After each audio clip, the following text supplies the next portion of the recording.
रहीम अस्सलाम वालेकुम दोस्तों, आप देख रहे हैं हमारा YouTube चैनल पाक बाइक हेल्प। दोस्तों, आज की अपनी इस वीडियो के अंदर हम आप लोगों को दिखाएंगे कि 200 सीसी लोडर रिक्शे का इंजन कैसे असेंबल करना है और उसको कैसे फिट करना है। तो ये हमारे पास इसका सारा सामान हमने पहले इसको डिसअसेंबल किया था, फिर हमने इसको वॉश किया है। वॉश करके हमने ये सारा सामान तैयार कर लिया है। तो आप हमारी वीडियो को एंड तक देखिएगा।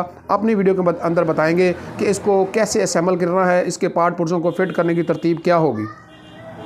जी तो दोस्तों, फिट करने के लिए इंजन के दरमियान वाले क्रिंग केस के अंदर इसकी फिटिंग शुरू की जाती है। और ये आपके सामने इसका केक स्पिंडल है, इसके अंदर वॉशर लगाए हैं, ये इसका स्प्रिंग है। स्प्रिंग लगाने के बाद ये इसके अंदर ये इसका स्पेसर है। स्पेसर के ऊपर एक प्लेन वॉशर लाजमी आएगी और इसी स्पिंडल की बैक साइड पर भी एक ये वाली छोटी बारीक वॉशर आएगी। तो आप इसको इस तरह क्रिंग केस के अंदर फिट कर दें और फिट करने के बाद थोड़ा सा ऊपर उठाएं। ऊपर उठाकर इस तरह इसको घुमाकर इस खांचे के अंदर इसको बिठा दें। तो ये इसकी किक स्पिंडल की फिटिंग हो गई। तो अगला मरहला होगा दोस्तों, ये इसका गियर बॉक्स है। ये गियर बॉक्स हमने नया डालना है क्योंकि इसके जो पहले वाले गियर बॉक्स था उसके अंदर कुछ गाड़ियाँ टूट गई थी और गियर लगने और निकलने में मुश्किल होती थी और गियर आवाज़ करते थे। तो ये इसका गियर बॉक्स हम नया लगा रहे हैं। ये 5 गियर वाला गियर बॉक्स है। इसकी गियर बॉक्स की फिटिंग जो है वो इस तरह से होगी कि इसकी जो शाफ्टें जो हैं इनको आपस में एक दूसरे के मुखालिफ सिमत में रख के फिट करना होता है। एक साइड बड़ी उस तरफ आ जाएगी, एक तरफ उस तरफ आ जाएगी और ये इसके नीचे इसके प्लेन वॉशर जो है वो नीचे आ जाएगी। फिर आपने इन दोनों शाफ्टों को जिस तरह मैंने हाथ में पकड़ा हुआ है इस तरह से आपने पकड़कर इनको इस क्रिंग केस के अंदर आपने फिट करना है। नीचे से उंगलियां नहीं निकालनी ताकि उसकी वॉशर ना गिर जाए। जैसे ही शाफ्टें बैठ जाएं फिर आपने अपना हाथ जो है वो पीछे हटा के निकाल लेना है। तो आप देख सकते हैं कि इनको फिट हो चुकी हैं। तो अब यहाँ पे जो बात समझने वाली है कि हम चेक करना चाहें कि क्या हमारा गियर बॉक्स फिट हो गया कि नहीं। तो इन दोनों गियर्स के दंदाने, इसके जो टीथ होते हैं, ये बिल्कुल इस तरह बराबर होने चाहिए। अगर कोई टीथ ऊपर नीचे है, कोई गियर ऊपर नीचे है, तो इसका मतलब है कि आपके गियर बॉक्स की फिटिंग ठीक नहीं है। तो उसको ठीक करें। तो अब अगला मरहला होगा जी कि इसके जो गियर शिफ्टिंग फोर्क, जिसको आमतौर पर चिमटे भी कहते हैं, तो ये गियर शिफ्टिंग फोर्क जो है ये 3 होते हैं। जिस गियर बॉक्स के 5 गियर होते हैं उसके अंदर फोर्क 3 होंगे। जो 4 गियर वाला गियर बॉक्स होता है उसके अंदर ये फोर्क 2 होते हैं। तो ये तीनों फोर्क्स को लगाना कैसे, इसकी तरतीब क्या होगी, ये ज़रा थोड़ा सा समझ लें। तो ये तीनों फोर्कों को आपने इस तरतीब से रखना है कि इनकी जो पीछे वाली पिन्ने हैं ये एक लाइन में आ जाएं। इसकी लाइन जो है अगर आप सीधी कर लें तो इसके फोर्क को फिट करने में आपको कोई भी परेशानी नहीं होगी। तो इन फोर्क को आप लोग यूँ रखें इस तरह से, ये देखें। रखने के बाद अगर आप इसको उल्टा करके फिट करने की कोशिश करें तो ये देखिएगा ज़रा कि ये इसकी जो डायरेक्शन है इस तरह होनी चाहिए दोनों शाफ्टों की तरफ, ये इस तरह। तो अगर आप इसको उल्टा के रख के फिट करेंगे तो वो पिन्ने आउट हो जाएंगी। ये देखें इसकी पिन आ गई, पिनों के ऊपर भी गौर रखिएगा। अब हमने दूसरा फोर्क फिट किया है तो अब उसकी पिन जो है वो फिर उसके बिल्कुल ऊपर आ गई। अगर हम ये गलत वाला फोर्क फिट करते हैं तो ये देखिए इसकी फिटिंग गलत हो गई। ठीक है, तो ये इस तरह इसके जो फोर्क है ऊपर रखेंगे तो ये पूरा बराबर फिट भी आएगा और उसकी पिन्ने भी बिल्कुल एक लाइन में और सीधी आ जाएंगी। तो ये इसके फोर्क की फिटिंग हो जाएगी। अगर आप इसको उल्ट फिट करके देखें ये फिटिंग आएगी नहीं इसकी। ठीक है जी। तो इसलिए जब भी आप फिट करें तो इन फोर्क को आपस में गियर शाफ्टों की तरह रुख होना चाहिए इनका, ना कि ये एक दूसरे के मुखालिफ हों। तो ये देखें इनकी पिन्ने अब एक लाइन के अंदर आ गई हैं।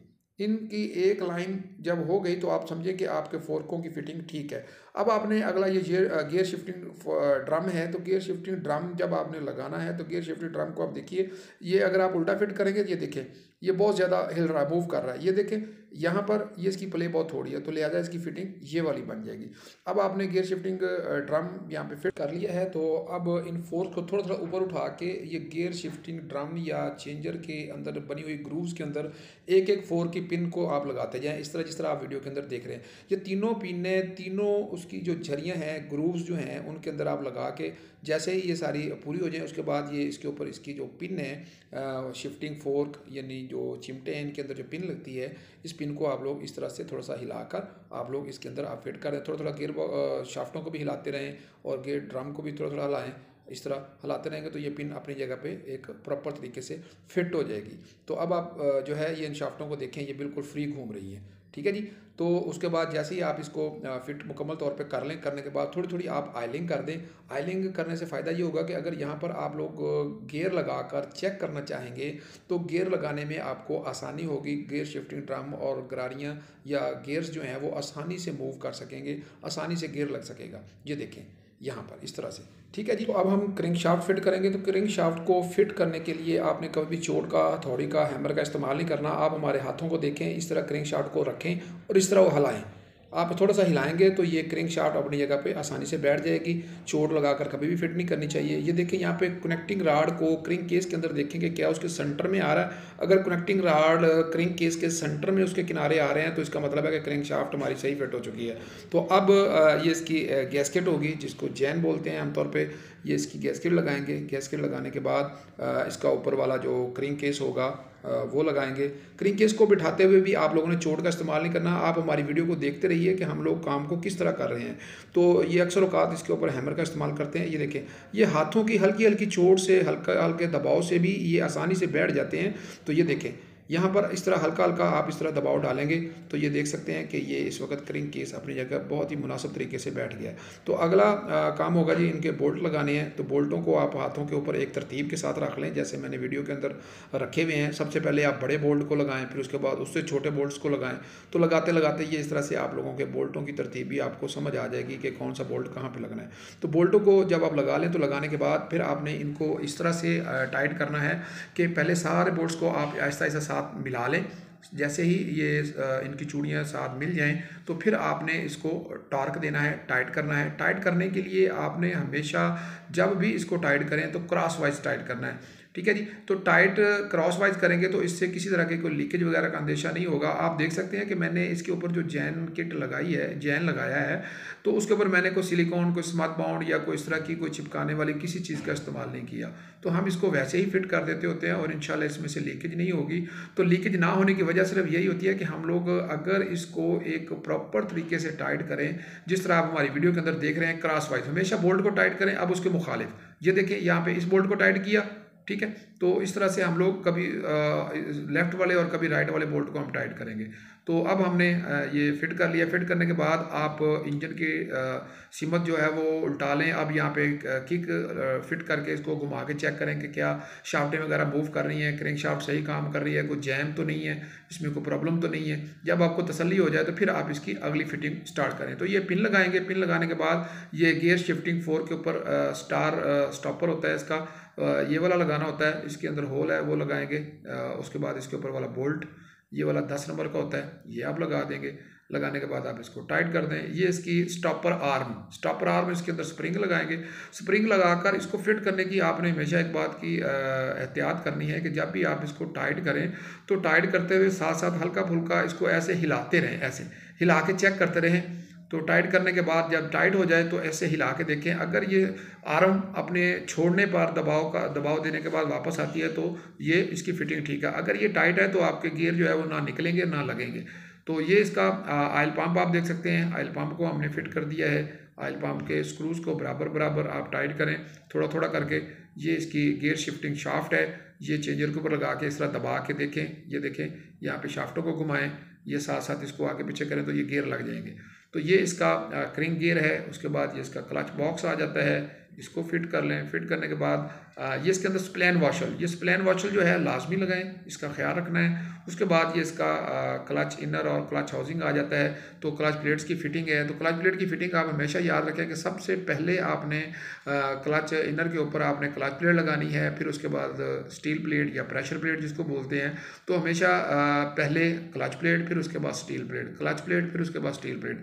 तो हमेशा जो है वो क्लच प्लेट और स्टील प्लेट की तादाद जो है वो कम होती है, स्टील प्लेट की क्लच प्लेट में से हमेशा ज़्यादा होती हैं।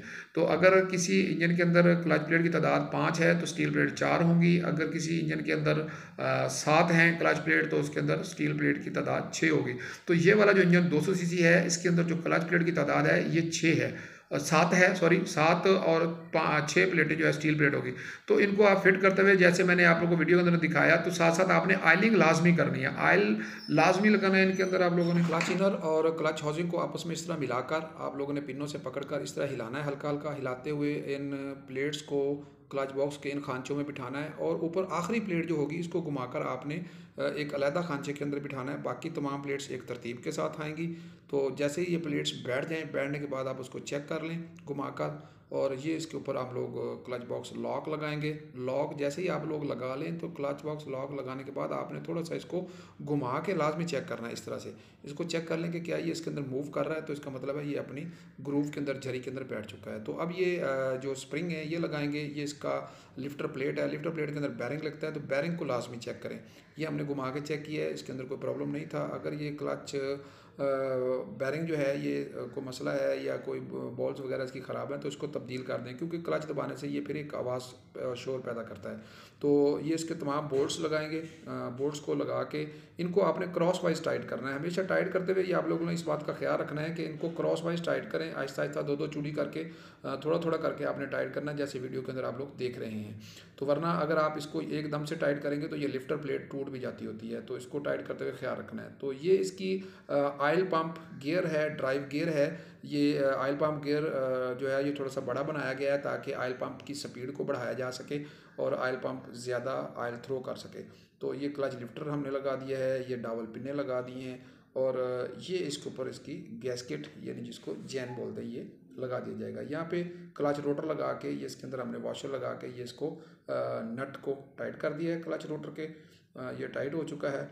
टाइट करने के बाद ये इसके ऊपर चैन लगाएं। क्लच रोटर प्लेट जो है लगा के इसके अंदर 3 स्क्रू लगेंगे, जैसे आप वीडियो के अंदर देख रहे हैं। तो इन चीज़ों को आपने इसी तरह फिट करना है जैसे आप लोग वीडियो के अंदर देख रहे हैं। कुछ चीज़ें हम लोग बोलकर बता देते हैं, कुछ चीज़ें आपने देखकर भी समझनी है कि हमारे काम की तरतीब क्या है। देखें ये इसकी जो पिन है ये इसके अंदर बैठनी है, ये वाली। ये वाटर बॉडी है, वाटर पंप है, जो कि ये वाटर कूल्ड इंजन है। इसके अंदर पानी से इसको ठंडा करने का निज़ाम बनाया गया होता है। ये इसकी वाटर बॉडी है। ये 2 पाइप हैं, एक इसके अंदर पानी इन होगा, दूसरे के अंदर आउट होगा। तो इसको ड्राइव दी गई है ऑयल पंप के गियर से। तो साथ साथ आपने जैसे ही क्रिंक केस बिठाना है, क्रिंक केस बिठाने के बाद आपने वीडियो के अंदर देखा होगा कि हमने थोड़ा सा किक को घुमाया है। तो किक को आपने घुमा के फिर इसके क्रिंक जो केस है, कवर है, इसको आपने क्लच बॉक्स कवर को बिठाना है। तो फिर आपने इसके बोल्ट लगाने हैं इस तरतीब के साथ। तो बोल्टों को टाइट करते हुए हर दफ़ा मैं इस बात की ताकीद करता हूँ कि आप लोगों ने इनको क्रॉस वाइज टाइट करना है। पहले सारे बोल्ट्स को आहिस्ता आहिस्ता साथ मिला लें। जैसे ही ये बोल्ट्स टार्क लेना शुरू करें तो आपने ये देखें, पहले हमने ये टाइट किया, अब हम फिर इस तरफ चले गए, ये इस तरफ आ गए, ये देखें। तो ये तरतीब याद रखनी है आपने। तो जैसे ये बोल्ट टाइट हो जाए फिर वर्म को हिला के इस तरह चेक कर लें। अब ये हमारे पास केम फॉलोवर पिन है, केम फॉलोवर शाफ्ट है। इसके ऊपर आपने ओ रिंग लगाना है। ये ओ रिंग को लगाने के बाद इस तरह आप घुमा के लाजमी चेक करें ताकि इसके अंदर कोई बल ना हो। ये इसके केम फॉलोवर फिट करने का तरीका ये होता है कि ये देखिए, आप अगर इनको पकड़ें और मिलाएं तो इनकी जो हील्स जो हैं अगर एक दूसरे के मुखालिफ आ रही हैं तो ये फिटिंग ठीक नहीं है। यहाँ पर हमने इसको देखा है रख के, तो अब इनकी हील्स जो हैं वो एक दूसरे के बिल्कुल सामने आ रही हैं। तो ये स्प्रिंग वॉशर होती है, इसको ग्रीस लगा के फिट करें ताकि रॉकर इसके केम फॉलोवर फिट करते हुए जो वॉशर है गिरने ना पाए। तो ये केम फॉलोवर को आयलिंग लाजमी करें। केम फॉलोवर को और केम फॉलोवर शाफ्ट जो है इसको आपने आयलिंग करनी है और इन केम फॉलोवर को इस तरह आपने हाथ में पकड़ना है कि इनकी दोनों की हील एक दूसरे के बिल्कुल सामने हो। ये पिन को आप इस तरह इसके अंदर इंस्टॉल करेंगे। थोड़ा थोड़ा आप इनको हिला लें, ऐसे हिलाकर हल्के से अंगूठे के दबाव से आप इसको दबाते जाएं। जैसे ही आप थोड़ा सा पिन को देखें सख्त हो गई है तो आप थोड़ी सी हथौड़ी की चोट से आप इसको मज़ीद प्रेस कर दें ताकि ओ रिंग सही तरीके से बैठ जाए। तो ये केम फॉलोवर इसके फिट हो चुके हैं। अब हम लोग ये डाबल पिने लगाएंगे सिलेंडर फिट करने के लिए स्टड के ऊपर। ये इसका केम शाफ्ट और केम गियर है, टाइमिंग गियर है। इसको फिट करने के लिए इसके ऊपर ये टाइमिंग मार्क दिया गया होता है, निशान दिया गया होता है। इसको आपने जब क्रिंक केस के अंदर फिट करना है, क्रिंक गियर के ऊपर लगाना है तो इसकी टाइमिंग का ख्याल रखना है। इन दोनों गियर्स के ऊपर दी गई टाइमिंग मार्क को मिलाना है। मिला के फिर आपने केम गियर जो शाफ्ट है, पिन है, इसको आपने फिट करना है। इसके ऊपर थोड़ी सी आप सिलिकॉन लगा लें क्योंकि इसके लीकेज के चांसेस होते हैं। तो इसको आप लोग ऐसे थोड़ी सी सिलिकॉन लगा के फिट कर दें। और इसके बाद ये यहाँ पे इसके ऑयल सील आएगी। इस ऑयल सील को आप ऐसे थोड़े से हाथ के दबाव से फिट कर दें, इसको चोड़ लगाने की ज़रूरत नहीं होती। तो ये इसके ऊपर स्प्रिंग आएगा और ये इसके ऊपर स्टॉपर आर्म है इसकी, ये वाली आ जाएगी। ये आर्म का बोल्ट टाइट कर दीजिए। इसको जब टाइट करेंगे तो नॉर्मल से ज़ोर के साथ आप टाइट करें ताकि ये स्लिप ना होने पाए। तो इस बात का आपने ख़ास ख्याल रखना है। बाद ये अब हम लोग पिस्टन को चेक करेंगे सिलेंडर के अंदर कि क्या इसकी बोरिंग वगैरह ठीक है। हमने सिलेंडर बोर करवाया था, पिस्टन नया इसके अंदर हमने लगाना है। तो पिस्टन 50 नंबर का हमने लगाया है, बोर करवाया है। तो वो हमने चेक कर लिया कि वो बिल्कुल इसके अंदर बोरिंग ठीक है। अब हम लोग रिंग चेक करेंगे। पिस्टन रिंग जो हैं उनको भी चेक करना लाजमी होता है सिलेंडर के अंदर। आप जैसे वीडियो के अंदर देख रहे हैं सिलेंडर के अंदर इस तरह लगाएं। लगाने के बाद फिर आप पिस्टन की मदद से थोड़ा सा इसको प्रेस करें। प्रेस करने के बाद पिस्टन को बाहर निकाल लें और फिर सिलेंडर के अंदर झांक के देखें कि रिंगों के जो सिरे हैं ये आपस में जो है वो मिलने नहीं चाहिए, इनके अंदर थोड़ा सा स्पेस या गैप चाहिए। तो ये स्पेस या गैप कितना होता है, इशारिया 0.2 मिलीमीटर से इशारिया 0.5 मिलीमीटर तक इसका गैप होता है। अगर इससे ज़्यादा गैप हो तो आप फिर रिंग जो है वो तब्दील कर दें। तो इसके बाद रिंगों के लगाने की तरतीब होती है जो पिस्टन के ऊपर फिट करने होते हैं। तो फिटिंग के लिए सबसे पहले हमने इसके अंदर एक्सपेंडेड रिंग जिसको ऑयल जाली बोलते हैं वो लगाई है। उसके ऊपर ऑयल रिंग लगाएंगे। ऑयल रिंग लगाने के बाद फिर हमने इसके ऊपर कंप्रेशन रिंग लगाने हैं। तो कंप्रेशन रिंग जो है ये आप देख सकते हैं, इस तरह से आप इनको पकड़ें। ये थोड़ा सा दोनों अंगूठों को बाहर की तरफ फैलाएंगे और दूसरी उंगलियों की मदद से आप रिंग को नीचे बिठा दें। ये पिस्टन के ऊपर रिंग बैठ जाएंगे। तो हमेशा फिट करते हुए आपने रिंगों के साथ ज़बरदस्ती या ज़ोर आजमाई नहीं करनी, वरना ये रिंग जो है वो टूट जाते हैं। तो रिंगों को हमेशा हल्के से दबाव के साथ आप बिठाएंगे इस तरह से। ये देखें, दोनों अंगूठों को बाहर की तरफ फैलाएं और उंगलियों को नीचे दबा दें, ये रिंग बैठ जाएंगे। तो रिंग जो है ब्लैक कलर का दूसरे नंबर पर आएगा और ऊपर जो सबसे आएगा वो रिंग होगा स्टील का या क्रोम प्लेटेड रिंग हम उसको बोलते हैं। तो ये रिंग इसके ऊपर फिट हो गए। अब हमने पिस्टन लॉक लगाना है। पिस्टन लॉक एक तरफ लगा लिया जाता है पिस्टन को फिट करने से पहले। ये देखें, बड़ा आसान तरीका होता है। ये थोड़ा सा लॉक को हमने रखा है और स्क्रू ड्राइवर की मदद से थोड़ा सा प्रेस किया है और ये बैठ गया। तो अब हमने उसको चेक कर लिया कि क्या ये अपनी ग्रूव झरी के अंदर बैठ गया है। अब सिलेंडर गैस्केट लगाएंगे। ये इसको लगाने के बाद यहाँ पे थोड़ी सी ऑयलिंग लाजमी करें। कनेक्टिंग राड को, वेट को, पिस्टन को, रिंगों को और रिंगों की तरतीब सेट कर लें। ये पिस्टन की जो इन वाली साइड होगी ये ऊपर आएगी इस तरफ, ठीक है जी। तो पिस्टन को ऊपर रखने के बाद ये पिस्टन पिन हमने लगा दी है। पिस्टन पिन लगाने के बाद लॉक लगाना कभी ना भूलें। जब भी लॉक लगाएं नीचे कपड़ा लाजमी रख लें ताकि लॉक वगैरह अगर स्लिप होता है या वहाँ से निकलता है, फिट नहीं होता, तो वो नीचे इंजन के अंदर ना चला जाए। तो उसके बाद आपने ये लॉक लगाना है। लॉक लगा के आपने अब सिलेंडर को लुब्रिकेट लाजमी करना है। पिस्टन के रिंगों को, पिस्टन को लाजमी साफ ऑयल लाजमी लगाएं। खुश्क कभी भी ना फिट करने, वरना रिंग टूटने का अंदेशा होता है। तो ये देखें हमने लगा लिया है। अब हम सिलेंडर ब्लॉक को पिस्टन के ऊपर फिट करेंगे। इस तरह हिलाना है, इस तरह, ये आपने इस तरह से हिलाना है ऐसे। तो पिस्टन जो है ऑटोमेटिकली इसके अंदर बैठता चला जाएगा। ये देखें, ऐसे हिलाते जाएँ। ये देखें, ये आहिस्ता आहिस्ता आहिस्ता आहिस्ता ये जो है पिस्टन सिलेंडर के ऊपर जो है वो सिलेंडर पिस्टन के ऊपर फिट हो गया है। ये देखें, ये थोड़ा सा बैठ गया है। बैठने के बाद ये देखें, इस तरह आपने चोट का, हथौड़ी का इस्तेमाल कभी भी नहीं करना। ये हाथों के दबाव से, हाथों की चोट से ही ये सिलेंडर जो है वो बैठ जाया करता है। आप इसके साथ कभी भी चोट नहीं लगाएं। ये देखें, इसके साइड वाले बोल्ट लगा देंगे हम लोग। इन बोल्ट्स को आपने बहुत ज़्यादा टाइट नहीं करना, सिर्फ साथ मिलाना है बस, इससे ज़्यादा जोर नहीं लगाना। ये इसकी डबल पिनें एक साइड पे नीचे आ जाएगी, एक ऊपर आ जाएगी। ये क्रॉस वाइज डबल पिनें लगती होती हैं। ये इसकी गैस्केट है। गैस्केट को हमने जो है सिलिकॉन इसलिए लगाई है कि जो है ये वाटर कूल्ड इंजन है, तो इसके अंदर पानी भी आना होता है, तो गैस्केट के लीकेज होने के अंदेशा होता है, वरना हम लोग सिलिकॉन वगैरह नहीं लगाते। तो ये वाटर कूल्ड इंजन होने की वजह से गैस्केट को सिलिकॉन लाजमी लगाएं, वरना दूसरे जो एयर कूल्ड इंजन होते हैं उनको लगाने की ज़रूरत नहीं होती। ये देखें, सिलेंडर हेड हमने इसके ऊपर लगा लिया है। सिलेंडर हेड लगाने के बाद इसके जो बोल्ट हैं वो वाले हम लोग टाइट कर लें। ये साइड वाला बोल्ट हमने लगा लिया है। ये इसके 4 बोल्ट इसके अंदर वाले होंगे। तो इनको जब आप साथ मिला लें, मिलाने के बाद आपने टाइट करना है। तो टाइट हमेशा करते हुए आपने इनको क्रॉस वाइज टाइट करना है। ये देख सकते हैं आप वीडियो के अंदर। तो आपने बिल्कुल एक ही साइड से टाइट नहीं करते जाना, थोड़ा थोड़ा करके टाइट करना है। आधी आधी चूड़ी आपने हल्की हल्की टाइट करते चले जाना है। तो ये इसके पुश रॉड हैं। तो पुश रॉड लगाते हुए एहतियात करनी है। अक्सर लोगों से पुश रॉड नीचे गिर जाते हैं, तो पुश रॉड आपने लगाते हुए जो है वो एहतियात करनी है। पुश रॉड लगाने के बाद ये इसकी रॉकर आर्म असम्बली है। ये रॉकर आर्म असम्बली हमने इसके अंदर लगा ली है, ये देख सकते हैं। तो रॉकर असम्बली जब लगाएं तो इसको एहतियात के साथ, ताकि पुश रॉड नीचे ना गिरने पाएँ। इसके तीनों बोल्टों के साथ एक एक प्लेन वाशर लाजमी फिट करें, जैसे वीडियो के अंदर आप लोग देख रहे हैं। तो इनको आहिस्ता आहिस्ता थोड़ा थोड़ा करके आपने टाइट करना है, एकदम से टाइट नहीं करना, बिल्कुल आधी आधी चूड़ी करके, थोड़ी थोड़ी करके आपने टाइट करनी है। तो ये देख सकते हैं जी, ये हमारा तकरीबन रॉक और असम्बली फिट हो गया। ये हमारे पास इसका मैग्नेट व्हील है और इसके अंदर लगा हुआ ये स्टार्टिंग सल्फ का गियर है, सल्फ इसको आके घुमाता है। तो ये वन वे होता है, ये आगे की तरफ घुमाएंगे तो घूमेगा गियर, और दूसरी तरफ आप घुमाएंगे तो ये मैग्नेट को नहीं घुमा पाएगा। ये वन वे ड्राइव गियर होता है, जब सल्फ लगाएंगे तो ये आगे की तरफ घुमाएगा, और अगर आप इसको पीछे की तरफ घुमाएंगे तो ये मैग्नेट से फ्री हो जाता है, क्रेंक शाफ्ट को नहीं घुमाता। ये इसके जो गियर होता है इसकी बढ़िया ख़ास क्वालिटी होती है, ये वन वे ड्राइव होता है। तो उसके बाद ये हमने मैग्नेट फिट कर लिया है। मैग्नेट को हमने टॉप पे सेट करके इसके टैपर एडजस्ट करने हैं। ये टैपर इसके एडजस्ट हो चुके हैं जी, और हमने इसका जो ऊपर टॉप कवर है, हेड कवर, इसको लगाएंगे। इसको लगाते हुए आप लोगों ने फिर इसी बात का एहतियात रखनी है कि आपने इसको थोड़ा थोड़ा करके टाइट करना है और क्रॉस वाइज टाइट करना है, ताकि जो है वो किसी तरह के कोई लीकेज का अंदेशा न हो। ये आप देख सकते हैं जी, बिल्कुल थोड़ा सा, ये बिल्कुल थोड़ा सा ऐसे ऐसे, ठीक है जी। दोस्तों ये हमारा 200 सीसी लोडर रिक्शे का इंजन मुकम्मल तौर पे असेंबल हो चुका है।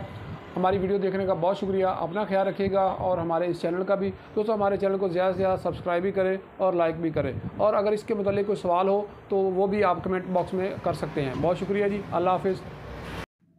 इस इंजन को अब हम लोडर रिक्शा के अंदर फिट करेंगे, जो कि आपके सामने मौजूद है। ये हाई स्पीड कंपनी का है और ये 200 सीसी इंजन हमने मुकम्मल असेंबल कर लिया है, और इस असेंबल शुदा इंजन को इस लोडर रिक्शे के साथ अटैच करके इंशाल्लाह हम इसको चलाएंगे। हमारी वीडियो देखने का बहुत शुक्रिया, और इस तरह की इन्फॉर्मेटिव वीडियो देखने के लिए हमारे चैनल को लाइक भी करें और सब्सक्राइब भी करें।